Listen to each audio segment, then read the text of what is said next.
So I'm here to highlight a couple of projects funded by RDAR that help to demonstrate the power of genomics for the beef cattle industry. Several years ago now, we essentially developed, researchers with Gentech and the University of Alberta, developed one of the very first commercial genomic tools for cow-calf producers in Canada. And that was called InVigor HX. It was kind of like Ancestry.com for cattle.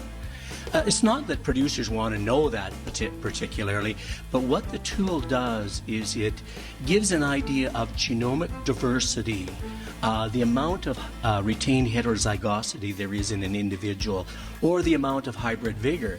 So after all that scientific stuff, really what that means is hybrid vigor is highly related to cow fertility, lifetime productivity, overall health resilience, and it reduces the carbon footprint of beef production. So all really good things. So that was a tremendous tool, but the difficulty with that tool was it cost money. It cost a lot of money. So, every animal had to be genotyped, and instead, you could be dealing with thousands of dollars. One of the solutions that we brought forward was, love the time by the way, one of the solutions we brought forward to reduce cost was to do DNA pooling as a strategy. Instead of doing one by one animal, we said, well, why don't we just pool all of the DNA and just do one genotype, thus cutting the cost from thousands of dollars to hundreds of dollars, and still allowing the producer to have access to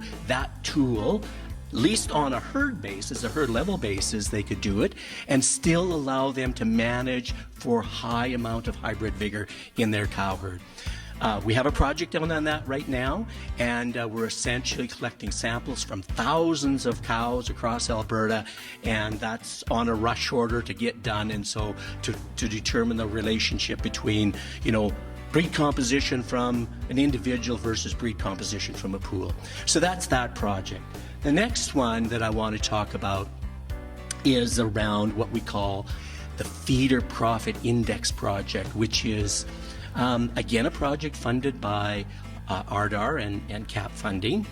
And essentially what it does is it uses our Gentex, Livestock Gentex proprietary database of large numbers of genotypes and phenotypes, and allows us to generate molecular breeding value just from the DNA, not measure anything, but just from the DNA on traits like feed efficiency, and you know how important that is, growth, and carcass characteristics, right?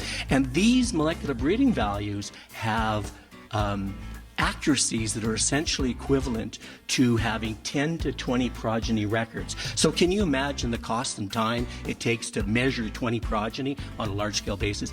So that's tremendous. So what we're going to do within that project, we generate the molecular breeding values on lots of sires and lots of feeder cattle progeny.